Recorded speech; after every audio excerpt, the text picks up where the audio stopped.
4 juillet 1946. Les camions montent lentement la pente vers les potences en bois, devant des milliers de spectateurs silencieux. Nous sommes à Danzig. La foule recouvre toute la colline herbeuse. On estime ce rassemblement à des dizaines de milliers d'individus. Une affluence massive, digne d'un grand événement sportif, souligne le profond besoin de vengeance de la société. Les gens ne viennent pas pour un tribunal, ils viennent pour un exutoire. La fin de cette histoire doit être vue par tous. Le rugissement des moteurs de la colonne déchire soudain le silence tendu au-dessus de la colline. Les véhicules s'arrêtent. Les condamnés se tiennent debout dans les bennes ouvertes. Leurs mains sont liées dans le dos. Leurs chevilles sont attachées par des cordes. Aucun bandeau ne cache leur visage. Ils regardent directement la masse de gens qui les fixe en retour. Le contraste visuel frappe immédiatement. Des dizaines de milliers de survivants de l'occupation font face à une simple jeune fille de 22 ans sur l'échafaud. Elle paraît minuscule au milieu des gardes armés. Son nom est Elisabeth Becker. Autrefois, elle grandissait dans ces mêmes rues. Aujourd'hui, les rescapés des camps exigent sa mort. Les soldats la font descendre du véhicule. Elle marche sur l'herbe en direction de la structure.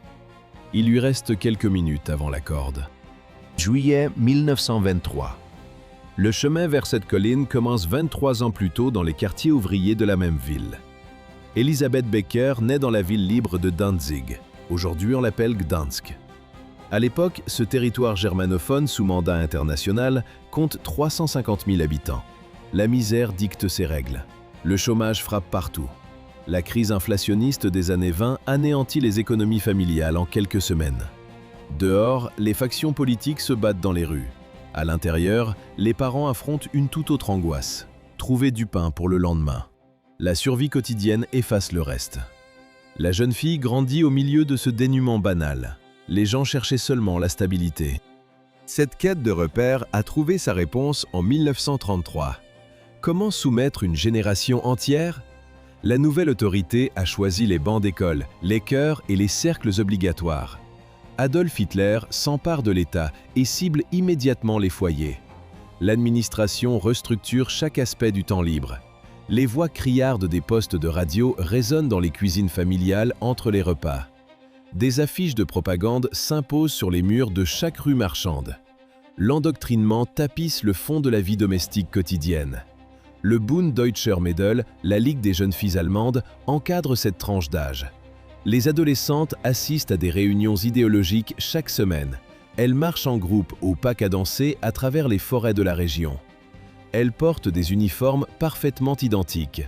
Jupe bleu marine, chemisier clair et foulard sombre noué au cou.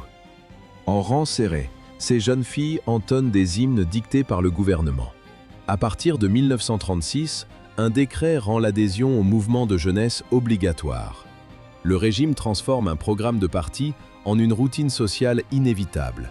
Refuser d'y participer signifie un isolement total pour l'enfant et sa famille.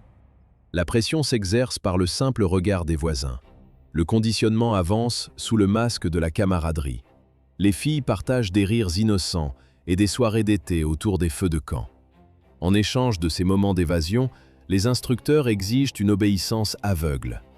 Des millions d'adolescents ont enfilé l'uniforme. Après avoir quitté les rangs stricts de l'organisation de jeunesse, Becker retrouve la banalité de la routine civile. La jeune femme découpe des légumes et prépare des repas, alors que le continent entier se prépare au conflit le plus meurtrier de l'histoire humaine. L'odeur tenace des bouillons de viande et des choux bouillis imprègne les grandes cuisines industrielles où elle nourrit les travailleurs au quotidien. Elle frotte les plans de travail et exécute les directives. La future gardienne de camp occupe simplement le bas de l'échelle sociale. En septembre 1939, l'invasion sanglante de la Pologne bouleverse soudainement cet équilibre précaire. La ville de Danzig tombe immédiatement sous contrôle allemand et bascule dans une mobilisation de ses moindres ressources. Les hommes valides reçoivent leurs ordres de conscription et partent vers des champs de bataille lointains. Derrière eux, les chaînes d'assemblage et les exploitations agricoles se vident brusquement de leur main-d'œuvre habituelle. Le régime réorganise alors le travail féminin pour soutenir les troupes. Les cuisinières et les simples domestiques voient leurs obligations se transformer sous la pression des besoins militaires. Le territoire allemand mobilise rapidement près de 15 millions de femmes pour maintenir les infrastructures de production actives. L'économie de guerre a exigé de nouveaux bras pour occuper les places vides. Pendant que ces travailleuses gagnaient les usines, une autre infrastructure prenait forme sur les rives de la mer Baltique. Un simple lieu de transit, ouvert en 1939 pour les arrestations locales, a rapidement muté. Il s'est métamorphosé en un gigantesque complexe ceinturé de barbelés à l'est de Danzig. C'était le camp de concentration de Stutthof. Stutthof devient le premier camp établi au-delà des frontières allemandes de 1937. Il sera également l'ultime installation libérée par les forces alliées. L'administration SS étend le périmètre sans relâche. Les miradors poussent pour encercler cette ville parallèle. C'est une zone bâtie pour absorber les civils polonais et étouffer la résistance. Les portes du complexe avalent des convois ininterrompus. 110 000 détenus.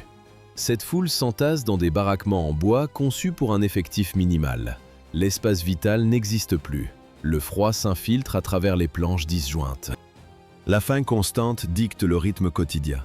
Les rations s'amenuisent face aux exigences du travail forcé. L'épuisement détruit les corps de l'intérieur. Les maladies emportaient les faibles. Pour remplacer les cadavres en 1944, l'administration recrutait hâtivement de nouvelles employées. 21 ans. À cet âge, la modeste cuisinière Elisabeth Becker reçut le droit officiel de briser des vies. Les annonces locales vantaient le poste de surveillante avec logement gratuit et rations alimentaires, séduisant immédiatement les jeunes ouvrières pauvres. Chaque matin, Becker dirigeait personnellement les appels disciplinaires dans la cour. Son uniforme gris immaculé créait une fracture visuelle saisissante avec les corps décharnés flottant dans des haillons boueux. Elle arpentait lentement les colonnes silencieuses, fixant les détenus pétrifiés par le froid et la faim. D'un simple geste sec, la jeune gardienne écartait du rang celles devenues trop faibles pour supporter le travail manuel. Après la guerre, de nombreuses dépositions détaillèrent aux enquêteurs de l'Est ces brutalités routinières. Les survivantes interrogées mémorisèrent définitivement son visage pendant les sélections. Les gardiens désertent les miradors. Les registres brûlent dans des fûts métalliques. L'autorité terrifiante de cette ancienne cuisinière s'effondre à la fin de l'année 1944. Les canons de l'armée rouge pilonnent l'horizon à l'est. La logistique militaire allemande s'écroule de toutes parts. Les unités du 2e front biélorusse percent les lignes défensives. L'encerclement menace directement le camp de Stutthof. La direction déclenche l'évacuation générale. Les SS jettent plusieurs milliers de prisonniers affamés sur des chemins gelés. Un froid mordant paralyse ces routes de campagne embouteillées. Les thermomètres affichent moins 15 degrés Celsius. Ces marches de la mort s'étirent sur des dizaines de kilomètres. Les corps épuisés tombent dans la neige épaisse. Les escortes abattent les traînards. Personne ne s'arrête. Le réseau routier sature sous la panique de millions de civils allemands en fuite. L'ordre social du Troisième Reich se dissout dans ce chaos hivernal. La rigueur bureaucratique du camp s'évapore en quelques jours. Les tortionnaires abandonnent leurs fonctions pour sauver leur propre vie. Elisabeth Becker quitte l'enceinte barbelée. La routine des sélections prend fin. Elle enleva sa veste grise et tenta de disparaître au milieu de la foule des évacués. La tentative de fuite anonyme s'arrêta net lorsque les enquêteurs polonais retrouvèrent sa trace. La femme qui décidait seule du sort de milliers de détenus lors des appels siégeait désormais en silence, pendant que ces mêmes personnes scellaient son destin. En mai 1945, la traque commença. Les autorités arrêtèrent l'ancienne gardienne. Les magistrats compilaient les archives administratives. Les survivants s'avançaient à la barre du tribunal polonais. Sur le banc des accusés, Becker écoutait l'inventaire précis de ses actes. L'écho des voix des témoins résonnait durement dans la salle d'audience. Ces voix détaillaient la faim. Elles décrivaient les coups de fouet. Elles racontaient la terreur quotidienne derrière les barbelés de Stutthof. Ce procès de Gdansk, tenu au printemps 1946, marqua un tournant historique. Les dépositions des femmes rescapées formèrent la charge principale contre les anciennes surveillantes.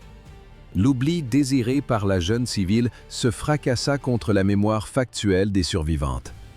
Les audiences s'enchaînèrent pendant des semaines. Les preuves matérielles confirmèrent les récits. Le tribunal prononça une condamnation à mort par pendaison. Le verdict ramena Elisabeth Becker exactement au point où son histoire avait commencé. Les bourreaux marchaient le long des camions, passant les cordes autour des cous des condamnés. Danzig, le 4 juillet 1946. Une foule de 100 000 personnes encerclait la colline de Biskupia Gorka. Les victimes d'hier observaient le dénouement en silence. Aucun bandeau, aucune ultime déclaration. Le signal fut donné, les moteurs grondèrent, les camions s'avancèrent lentement, dérobant les planches sous les pieds des prisonniers. Un bruit sec marqua le choc des cordes tendues. Les poutres de bois de l'échafaud grincèrent sous le poids simultané des 11 corps. La mort frappa en un instant. Peu de temps après ces événements, le gouvernement polonais interdit les exécutions publiques de criminels de guerre. La journée du 4 juillet resta l'un des derniers actes de justice visuelle en Europe. Le traumatisme profond du pays exigeait cette conclusion physique. Il y a quelques années à peine, elle marchait au pas dans les rues, bercée par les promesses du régime. Ensuite, elle frappait les prisonniers lors des appels matinaux de Stutthof.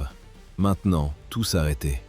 Le choix de se fondre dans la masse criminelle, même en bas de l'échelle, portait son prix. L'ancienne cuisinière de 22 ans restait suspendue au-dessus d'une marée humaine de survivants.